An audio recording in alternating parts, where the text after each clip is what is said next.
Hello, kamusta? My name is Rando and welcome back to yet another Gunpla video review.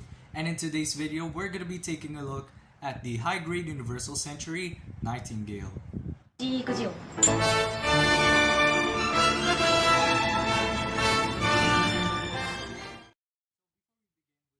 itself, let me give a quick shout out to Gundam Philippines. You guys did an amazing job with the transaction, by the way. It took only like 2 days for the model kit to get here. It was fast, the box was safe, and the model kit itself was safe. So big shout out to you guys, not sponsored by the way, for actually providing me with the Nightingale very fast.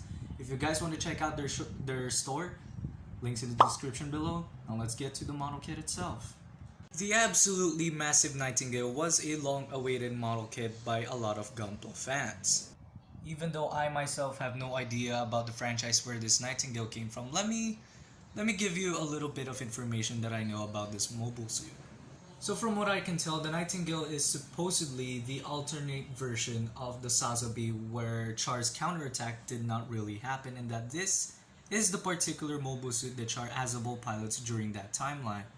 And with that being said, the counterpart to the high-grade Universal Century Nightingale will be the real grade High Noob Gundam, in which I will be getting soon, don't worry about it.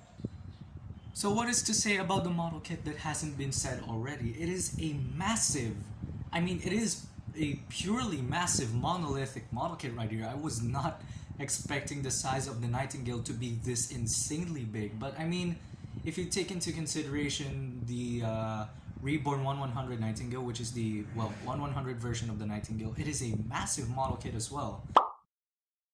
It has been rumored that the Reborn 1100's leg, if you construct it, it's even bigger than a high-grade Universal Century model kit. So people deemed that the Nightingale was an impossible high-grade to build, but in my opinion, we have the model kit right here. What else could you ask for? Bandai has been making a lot of massive model kits, from the high-grade Psycho Zaku, the high-grade Bound Dog, the high-grade Dendrobium or Dendborium, how do you even pronounce that thing? And let's not forget about the high-grade Neo Zeong, the Gundam Unicorn narrative version. Those are massive high-grades, so if those model kits are possible, Bandai probably said, fuck it, let's make the Nightingale, and here we are. Before we get to the actual model kit itself, let's take a look at the absolutely big box. Jesus Christ, this thing has to be brought around with 2 hands, and it's just massive. It's as massive as the model kit itself. But as you can see right here, this is the cover for the high-grade Universal Century Nightingale, and I gotta say, this is one of those classic high-grade Universal Century boxes. If you have seen the high-grade Universal Century boxes of Unicorn kits and some of the Revive boxes, this kit actually has that kind of vibe, and it's actually really impressive. So as you can see right here, it says MSN 042 Nightingale, which is a Neo Zeon Char Azabal's used mobile suit, and the light blue Bandai logo on the lower right corner, and it says high-grade Universal Century at the top left corner.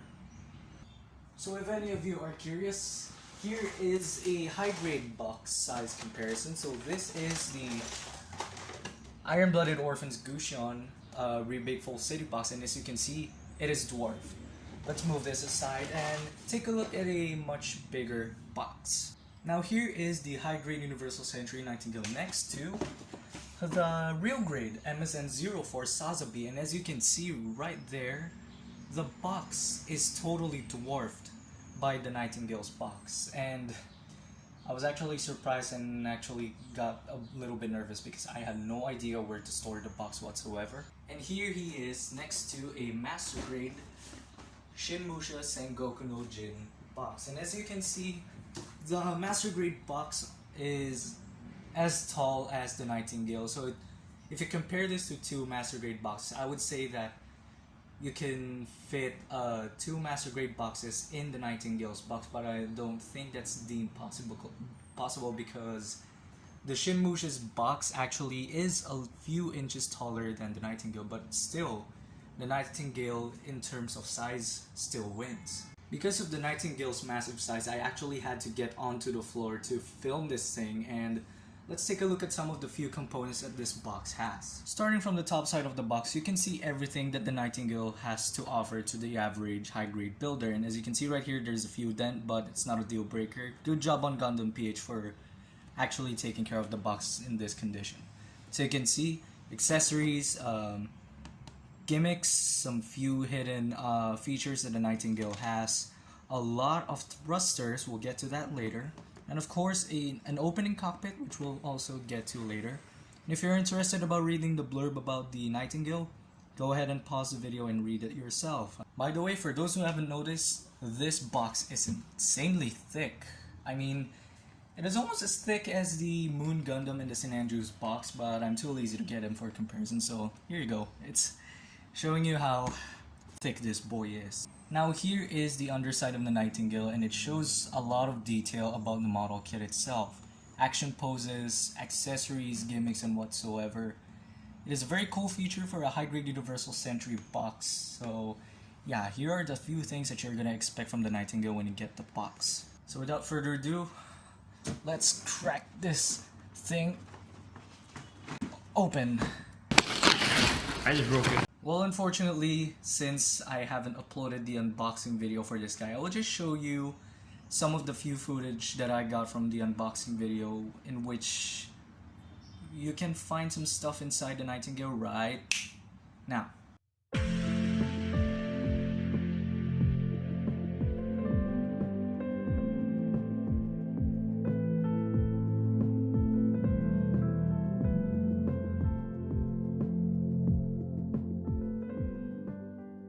So after covering the box of the Nightingale, let's take a look at the actual model kit itself. As you can tell from the beginning, this is an absolutely massive high-grade model kit. Aesthetic-wise, it is a beautiful, beautiful looking thick Sazabi for any high-grade Universal Century display, and it's not really gonna dwarf itself from your other high-grade model kits. So let me show you some few size differences that this guy actually has. So here he is next to the Char Azabel Red Zaku from Gundam The Origin. Another big 1/144th scale model kit, that is the real grade Sazabi, and as you can actually see, they're both the same height, but side-by-side view, who wins? Nightingale. Jesus Christ, he is thick. And in case some of you are wondering, here he is next to the Shin Musha. Well, as you can see right here, the Shin Musha still wins when in terms of height. Well, considering that this is a 1/100 scale model kit and it's a master grade, not a high grade, it is still very remarkable how tall the Nightingale could be when it comes to comparing it to master grade model kits. Because of its absolutely massive binders, it actually kind of dwarfs the Shin Musha. But if you remove that binder factor from the Nightingale itself, the Shin Musha wins in terms of height. So now we're done talking about the size. Is this model kit gonna be good looking on your display? Well, absolutely yes. But make sure you actually have the space for this guy, because I don't have any on mine, and don't notice the messy display that I have. And as you can see, there is no space left for the Nightingale, so I have to display them separately. So make sure you have a bigger display if you want to put this guy beside your other high grade or master grade display model kits, because it's guaranteed that it's gonna take up a lot of space. So now we're done with the aesthetics and size. Let's take a look at this guy's accessories. So before we get to the actual weapon accessories, let me show you his sticker sheet. So this is the first sticker sheet that you're going to be using with this guy, or depending on your preference, you can use the foil ones. But let me talk to you about these transparent decals. These are by far one of the best high-grade Universal Century sticker set that I have seen so far, and I actually love how they stick on to the Nightingale. As you can see right here, those stickers are actually found on his massive dome right here, his front skirt, his shield, and some in the chest right here, and also the Zeon insignia right here, or Neo Zeon, whatever you want to call them. So you got an extra pair for the shield and the chest insignia if you apparently lose them when you're building them. You can always have a spare, which is a very good part on Bandai. And I believe right here this is an alternate sticker for the front skirt for the Nightingale. I'm not really sure about it. Leave it down in the comments below what you think about the sticker is. Now let's move on to the foil stickers. Now these are not bad at all. I actually love these foil stickers. They're not too much. They're not hard to put on, well, except for these yellow parts right here, which are found on the butt thrusters. Let me show that to you real quick. Now the upper parts of the thrusters, hold on, my camera won't focus, there we go. The upper parts of the thrusters right here are actually color corrected yellow stickers, because if you don't put them on, it's just gonna be, I think it's blank red or plain black. I'm not sure about it, but again, these stickers are the hardest to put on the Nightingale as well.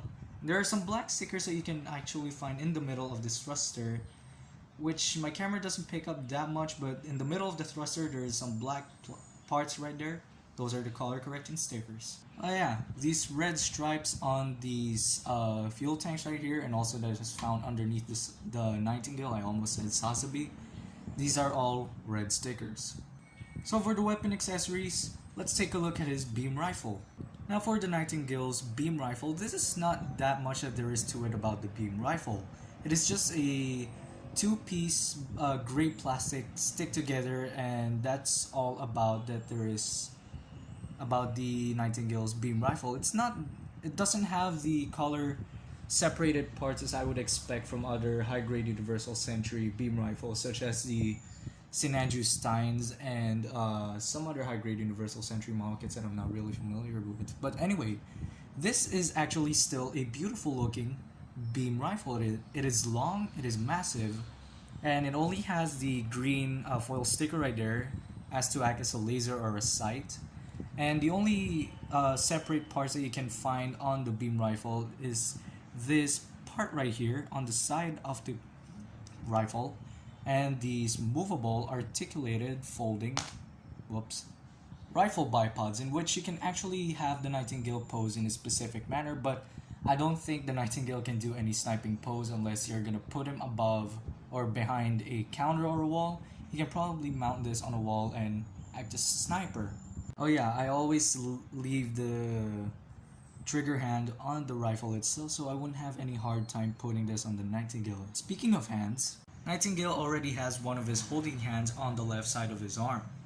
The Nightingale comes with one left open hand for expressive dynamic poses and for actually dual wielding the beam rifle. And he also comes with two closed fist hands, which they are not open in any way, so this is for much more expressive poses.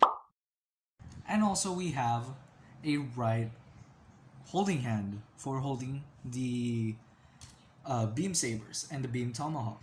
Speaking of beam sabers, Nightingale has one on his left hand. Now let's take a look at the other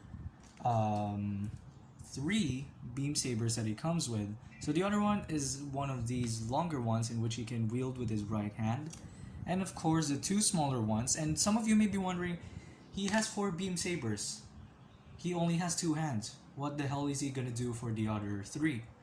Let me show you real quick. If you actually pay attention to the front skirt of the Nightingale, you can unfold these extra sub arms, which you just pull out, swivel around, and push down the front skirt, and now Nightingale has an extra place where he can put the beam sabers on. So as you can see, with these sub arms out, Nightingale can actually hold his 4 beam sabers possibly without any problems whatsoever. And if you're curious, he can also wield the longer beam sabers on his sub arms just like so. For the sub arms posability, there is a swivel, and this can actually spin 360 degrees on the sub arms hands. This part can bend right here as well as this, so there's actually a double joint here which allows the sub arms to double bend. This can spin around, and this part right here moves about just like so, and it can move up or down, but it's not one of the best connections. It's actually pretty loose, so you're gonna have to lock it up down here for it to stay in place. And yes, don't worry, the subarm on the right front skirt as well has the same articulation. And when not in use, you can actually use the subarms to store the extra smaller beam sabers on the Nightingale's front skirt. Oh, you probably noticed the Beam Tomahawk right in there. And while we're at it, take a look at this massive shield. This is one of the biggest shields that I have ever seen on a high-grade model kit, and it's actually pretty impressive that it has a lot of color-separated parts. In the traditional Neo Zeon baddie mobile suit, Zeon, this guy actually has a black plastic for his shield, just like the Sinanju and the Saza Beast. We also have a gray plastic that is found on the sides right here. The camera isn't doing it any goddamn justice, but you can see right there, gray part right here, and underneath, gray part right here, and this arm peg that connects the shield also is gray, and as you can see, it has a bulge on right there, so the shield has a limited range of posability when you have it posed on the Nightingale's arm. And as you can see, the Beam Tomahawk is stored right there, and the missiles right here are just one white piece. So now while we're here, Bib Tomahawk. So this is your very standard Beam Tomahawk that comes with the Nightingale, and impressive as it is, here are some of the few blades that the Beam Tomahawk has. You got a short bladed tomahawk, a longer Beam Tomahawk blade. Favorite part about the Nightingale's Beam Tomahawk, the Beam Tomahawk Beam Saber combination, and this is so much better than any traditional high-grade Universal Century Beam Tomahawk Beam Saber combination, and still huge respect to the original ones. This is one of the few things that I hate about this Beam Tomahawk. As you can see right here, it just slides in like your ordinary Beam Saber, but it just hangs around in there. So as you can see, it's drooping down. I don't understand why the Beam Sabers actually stays in place in the hands of the Nightingale, but the Beam Tomahawk does not. It is floppy and it sort of just hangs in there for dear life. So hopefully Bandai would improve on this particular area right here, because if they're planning to release any more Xeon themed mobile suits with Beam Tomahawk such as this, and the hands are not designed to hold it firmly or in place just like this, it's just gonna look like it's just an accessory that hangs out on Nightingale's hand, but it still looks pretty cool on him, not gonna lie. And as you can see, the Beam Tomahawk is actually storable in the shield. And I'm gonna give you guys a little bit of a spoiler here. This Beam Tomahawk cannot do what the Sazabi and the high-grade Sinanju, or even the real-grade Sinanju, do with their Beam Tomahawks and shield. It cannot actually use the beam blades from the Beam Tomahawk to be placed here, because as you can see, some parts of the shield are actually covering the black part in which the blades tab in. So yeah, it is impossible to do. Oh yeah, one thing before I forget. This guy has these funnels, hold on. The Nightingale has an overall total of 10 funnels, 5 for each binders, and they're actually quite removable, and they can be displayed. Just get the proper stand for these. So now that we're done with the accessories and aesthetics of this model kit, let's take a look at its posability. So his head can jolt, let me angle it here a little bit. His head can move forward and back just like so. The cockpit, as shown in the box, can actually open up just like so. One of the cooler aspects about the Nightingale is that it actually has that Sazabi styled cockpit, and hopefully sooner or later other high-grade model kits will have a fully opening cockpit such as this. I mean, if it's possible on the Nightingale, it is possible in other high-grade model kits, and I'm not being a demanding bitch, I'm just saying that it is possible.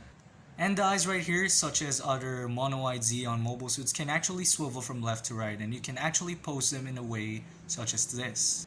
So as you can see right here, the Nightingale can look left to right. So the head is on a ball joint as well, but unfortunately it can only look left to right, because if you try spinning it 360 degrees, it cannot do that. It is hindered by the huge horn right here that is found on the Nightingale's head. He's one horny boy. While we're at the top, the binders can actually swivel 360 degrees, and it has some extra joints that can be found in there. It's hard to do it on camera, but Let me just show you right here. It has a lot of spinning points right here. So it is actually pretty poseable such as this. And as you can see, there is a lot of thruster found inside the binders. And my camera is falling down, holy shit. So the Nightingale's binders can be folded in. So the binders can be folded in a way such as this to simulate the Nightingale being deployed at high speed, or if you just want him to be displayed with less space consummation. I don't even know if that's a word. So while we're on the back, these fuel tanks are on a ball joint that can swivel around just like so and has a lot of motion range. The butt doesn't actually move, but we'll get to the underside later. The shoulder armor moves up just like so.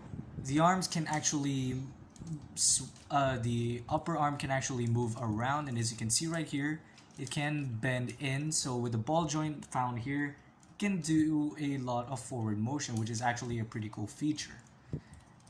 And this is going to be a little bit difficult and confusing to show on camera. So the elbow has double bend here, so it has a lot of bending range. It actually has a double spin right here, so the forearm spins, and the elbow can also actually spin just like so as a whole, which is a very cool feature by the way. The wrists are on a ball joint right here. Now this is one of the scariest parts that I don't like doing about the Nightingale. You see, there is a waist joint, but it is scarily tight, so I recommend you guys be careful when posing the upper chest and the waist around, because it has a tight peg and I'm afraid it might break soon if I'm not careful with this. Oh yeah, if you're wondering, this guy has a crunch and an arcing back. Okay, it's quite difficult to do on camera. But as you can see right now, the Nightingale is actually crunching forward, so you get the point. While we're at the chest, this part can open right here to reveal, and then there's the arcing back. The chest actually opens to reveal the mega particle cannon, which is pretty cool. So if you just want to close it up, there you go. So now let's move to the lower part, which has, let's be honest here, not that much range of motion. So the front dong can actually move up and down, and then this feels wrong. It's a penis! The front skirts are on a ball joint, but they're limited because of the space that is given to the front skirting. I don't even know. The side skirts are on a ball joint that can spin around and do some few posability to give room for leg articulation. Now speaking of leg articulation, how am I even going to show it on camera? Jesus Christ. I actually had to do this, and as you can see, there's a lot of thrusters that are found in the Nightingale's foot, the side skirts, and even the butt flap, but unfortunately they're not color accurate to the box. So as you can see right here, the legs can actually split open to that degree because it is fairly limited to the size. It cannot actually do the full splits. The knees can bend, as you can see right here, it is slightly bent, and these toes right here, whoops, the toes of the Nightingale can bend just like so, as well as the front one for more expressive feet poses. As you can see right here, the foot guard opens up to that degree. And yes, the feet right now are actually in a pivot and they can move side to side, but I'm not going to be able to show it because this thing is pretty heavy and my arms are a little bit flimsy today. And for the underside of the butt flap, this part is on a joint right here that can move in this way, and this is actually removable, but I'm not gonna bother. It's there to support the Nightingale's weight. Yeah, I also forgot to pin out, the arms have holes right here, right just about there, which you can actually put in the shield and lock it in place. So what can I say about the Nightingale's overall posability? It is okay, but it is pretty much understandable that it's gonna have a lot of limited articulation because of its sheer size and plastic found all over the kit that actually hinders a lot of the leg posability, which is the downside of this model kit if you're gonna want to pose him on the ground, which is why you can display him on this stand. Just kidding, I don't have two stands to actually display this guy because yeah, it will require two stands to display this guy, but I'm not complaining about it. Even though it is hindered on the ground, the Nightingale can actually do so much more in the air. Unfortunately, I'm not going to be able to show that, but you'll get the idea that this guy is not only meant for ground posing. So was the long wait worth it for the high-grade Universal Century Nightingale? Some would say no, some would say yes, but for me, it's a little bit on the gray scale. I mean, don't get me wrong, the Nightingale is in fact an intimidating high-grade Universal Century model kit to dwarf your other high-grade model kits. But yet again, unfortunately, this guy is not that gonna have much posability as you expect it to have. I mean, just look at it. It's a massive model kit. Do you expect it to have a range of motion such as other high-grade model kits?